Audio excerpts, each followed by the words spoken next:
Jérusalem. Que Dieu bénisse les témoins de Jéhovah. Oh, j'ai vu ces pasteurs dire, les prophètes d'aujourd'hui ne parlent que de la terre. Ils ne parlent que de la terre, frère. Bibliquement parlant, le plan de Dieu n'a jamais été que l'homme vive au ciel. Never. C'est vrai que ça fait bien. Parler du ciel, le ciel, le ciel. C'est vrai. Mais au ciel, on ira pendant 7 ans. Lors de l'enlèvement de l'église, au son de la trompette à la voix de l'archange, les morts en Christ, premièrement, ils vont ressusciter. Nous, les vivants, nous serons métamorphosés et nous rejoindrons le Seigneur dans les airs. 1 Corinthiens chapitre 15, on parle du corruptible qui revêtira l'incorruptible. Nous aurons des corps glorieux. Pour nous qui serons vivants sur la terre. Quelqu'un est avec moi? Et nous serons avec le Seigneur au ciel. Nous passerons avec lui un temps. Bon, sur la terre, ce sera 7 ans. Mais au ciel, je ne sais pas la mesure du temps que ce sera. On sera devant le bêma de Christ. On aura les récompenses. Il y aura tellement des événements, notamment les noces de l'agneau.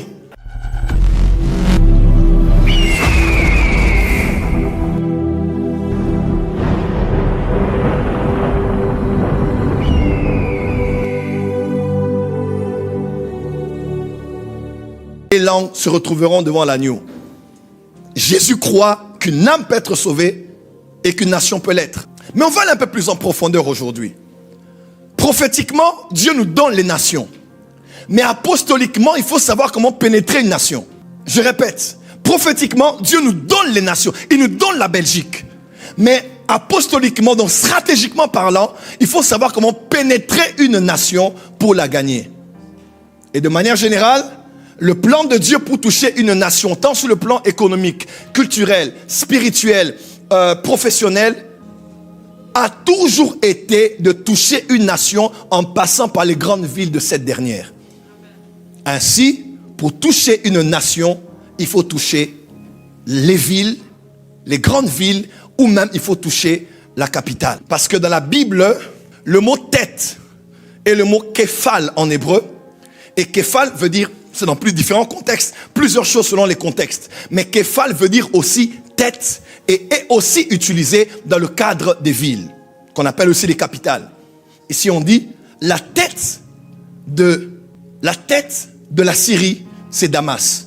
Puisque Damas était la capitale de la Syrie. Et elle était appelée la tête, la képhale de la nation. Parce qu'une ville et une capitale peuvent être considérées spirituellement comme étant la tête. Et la tête, vous le savez, la tête est le système de réflexion, de déduction, de conclusion et qui impose l'exécution par le reste du corps. Vous serez la tête et non la queue, puisque dans une image animalière, c'est la tête qui décide. Et là où la tête du loup part, la queue aussi suit. C'est celui qui voit la tête du loup, il verra certainement sa queue. Celui qui voit sa queue, il verra certainement sa tête. Ainsi, ceux qui commandent une nation, c'est la ville. Ceux qui commandent la Belgique, c'est Bruxelles. Hier, j'étais au Parlement belge, Parlement fédéral belge. J'ai été invité par une députée, une sœur. J'étais avec ma délégation, on est entré. Et même lorsqu'on parlait politique, géopolitique et autres, patriotisme, civisme, continent africain, République démocratique du Congo, guerre à l'Est et consorts, et qu'on discutait sur tous ces sujets, dans mon esprit, j'étais en train de prier et de dire à Dieu, puisque je suis à Bruxelles et dans le Parlement, je décrète et déclare en tant que membre du Parlement céleste que le règne de Dieu est sur la Belgique. Et je aimerais déclarer ici haut et fort devant les hommes et les esprits que le règne de Jésus-Christ est sur la Belgique. Amen. Tu n'as pas dit amen. Amen. Et j'aimerais annoncer à l'église que nous sommes en phase d'offensive. Si vous regardez l'histoire de la Belgique, les 30-40 dernières années, il y a eu un grand réveil ici en Belgique. De grandes églises, de grandes expansions, l'arrivée de plusieurs onctions, de plusieurs serviteurs de Dieu. Mais depuis quelques années, surtout depuis Covid-19, il y a eu beaucoup de morts, il y a eu beaucoup de désastres, il y a eu beaucoup de divisions des églises. Les ténèbres sont devenues de plus en plus épaisses. Mais j'aimerais dire à l'église de la Belgique, lève-toi, sois éclairé. Les ténèbres couvrent la Belgique, mais sur toi, l'Éternel se lève et sur toi l'Éternel apparaît. Et la méthode de Dieu pour gagner une nation a toujours été de passer par le canal d'une ville. Déjà pour parler de la ville ici, de manière originelle et de manière originale. Dans le plan de Dieu, Dieu n'avait pas la pensée d'avoir une ville. Parce que la ville est l'alternative de l'homme face à sa perte du jardin d'Éden.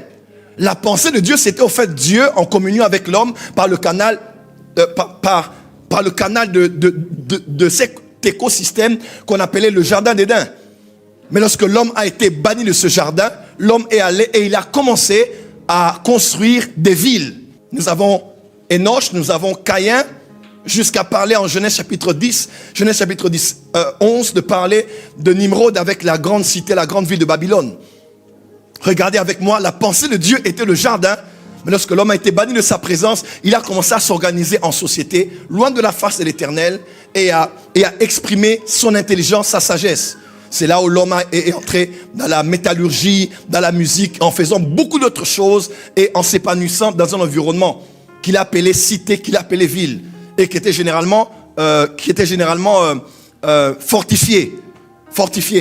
Lorsque le diable suscite Nimrod pour construire la cité qu'on appelait Babylone, dans le chapitre qui suit, Dieu suscite un adorateur. Et il se disait, selon les historiens, si Dieu ose encore détruire la terre avec le déluge, nous avons un lieu où nous allons nous abriter. Et pour eux, c'était la tour de Babel. Il est dit à l'époque, plus de 6 millions de dieux étaient adorés là, puisque c'était un grand centre d'idolâtrie. Alors que Satan avait suscité un idolâtre, Dieu a suscité un adorateur. Tu n'as pas dit amen. Parce que même là où il y a de l'idolâtrie, Dieu se réservera toujours un reste fidèle qui va l'adorer lui et lui seul. Quelqu'un peut dire amen. C'est ainsi que dans le même temple où Jésus a chassé les voleurs et a renversé les tables, dans ce même temple-là, il y a eu des hommes comme Simeon qui pouvaient s'y rendre poussés par l'esprit. Dans ce même temple-là, il y a eu des femmes comme Anne qui prophétisaient. Dieu a toujours un reste fidèle. Et j'aimerais dire à la Belgique, peu importe ce par quoi nous passons ici, peu importe l'accroissement de l'iniquité, Dieu a gardé un reste fidèle par qui il passera pour pouvoir visiter. Tu n'as pas dit amen là où tu es. Donne-moi un amen plus fort là où tu es. Je pense à l'histoire de Bartimée. Satan avait tout volé de la vie de Bartimée. Sa vue, sa dignité, sa place dans la famille. Il était là, rejeté, abandonné. Satan avait tout volé de lui. Mais comment Dieu pouvait-il restaurer Bartimée? Dieu est passé par la seule chose que Satan avait laissée en partant. Il avait laissé quoi? Sa voix. Et Dieu est passé par sa voix pour le rendre sa vue. Oh. J'aimerais parler à l'église voix prophétique de la Belgique. Dieu passera par vous pour redonner à la Belgique sa dignité que Satan avait volée en ces derniers jours. Dis amen très fort là où tu es. Et quand vous regardez le panorama de la Bible, de Genèse à Apocalypse, on parle des grandes villes. Autant qu'on parle de grands empires, des grands royaumes, on parle aussi des grandes nations, mais on parle aussi des grandes villes, surtout des grandes villes. De manière étrange, dans Genèse, on voit dans Genèse 14, on voit Abraham rencontrer un homme qui s'appelait Melchisédek, prêtre et roi dans la cité qu'on appelait Salem. Salem, Shalom, Jérusalem, Jérusalem. Quelqu'un est avec moi? Après qu'on ait vu dans Genèse 11 un homme qui a bâti une cité qu'on appelait Babylone. Et Hébreu dit ceci. Hébreu dit, lorsqu'Abraham allait de lieu en lieu, il espérait en une cité dont Dieu serait lui-même l'architecte et le constructeur. Donc Abraham, même en parcourant cité après cité, il percevait dans son esprit que Dieu un jour allait construire une cité. Dieu un jour allait construire une ville. Et j'aime ça. Quand on va dans l'Apocalypse, on voit encore ces deux cités revenir comme dans Genèse. On voit Jérusalem, on voit Babylone. On voit ce grand système par lequel Satan passera pour imposer son hégémonie sur la terre, qui est déjà en œuvre bien sûr, mais qui sera vraiment dans son paroxysme lors de la grande tribulation, durant les 7 ans, quand l'église sera enlevée. Mais la Bible d'Apocalypse parle aussi de la nouvelle Jérusalem. Et la nouvelle Jérusalem dit, l'Apocalypse, on dit que c'est l'épouse du Seigneur. À vrai dire, évangéliquement parlant, l'église est l'épouse du Christ. Nous le prêchons tous, la dimension de l'épouse. L'église, Jésus est l'époux, l'église est l'épouse. Mais de manière finitive, eschatologique, l'épouse du Christ n'est pas seulement l'église. L'épouse du Christ est une cité. Comment? La nouvelle Jérusalem n'est pas l'église. La nouvelle Jérusalem, c'est une cité qu'Abraham avait vue prophétiquement, que Dieu était en train de préparer. Une cité en forme carrée. La longueur à la même mesure que la largeur. Et cette cité est en train d'être préparée maintenant. Tu n'as pas dit amen là où tu es.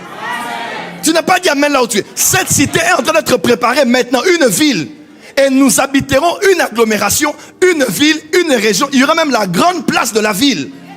Comment? Et il n'y aura ni soleil, ni lune, plus de pleurs, plus de deuil, parce que le Seigneur lui-même sera avec nous. L'agneau lui-même sera avec nous là, dans la nouvelle Jérusalem. Que Dieu bénisse les témoins de Jéhovah. Dis à ton voisin, nous n'habiterons pas au ciel. Nous habiterons sur la terre.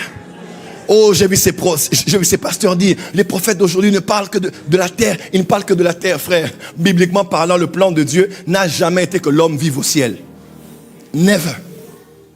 C'est vrai que ça fait bien parler du ciel. Le ciel, le ciel. C'est vrai. Mais au ciel, on ira pendant 7 ans.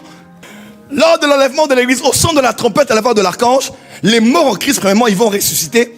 Nous, les vivants, nous serons métamorphosés et nous rejoindrons le Seigneur dans les airs. 1 Corinthiens chapitre 15, on parle du corruptible qui revêtira l'incorruptible. Nous aurons des corps glorieux. Pour nous qui serons vivants sur la terre. Quelqu'un est avec moi?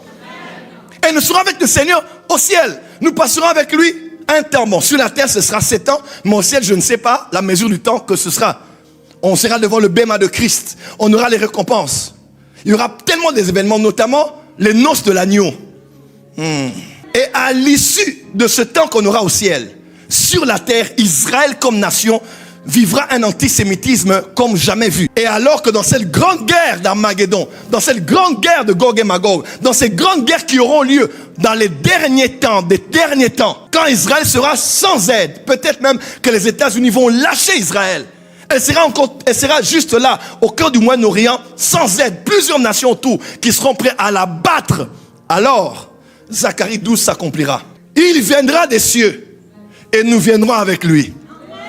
Et il posera ses pieds sur la montagne des Oliviers et tout œil le verra, même ceux qui l'ont percé. Alors que l'Antichrist sera sur la terre et le faux prophète. La Bible déclare dans 2 Thessaloniciens 2, versets 4 jusqu'à 8. On dit, il détruira l'Antichrist par le souffle de son avènement. Donc il fera juste ça.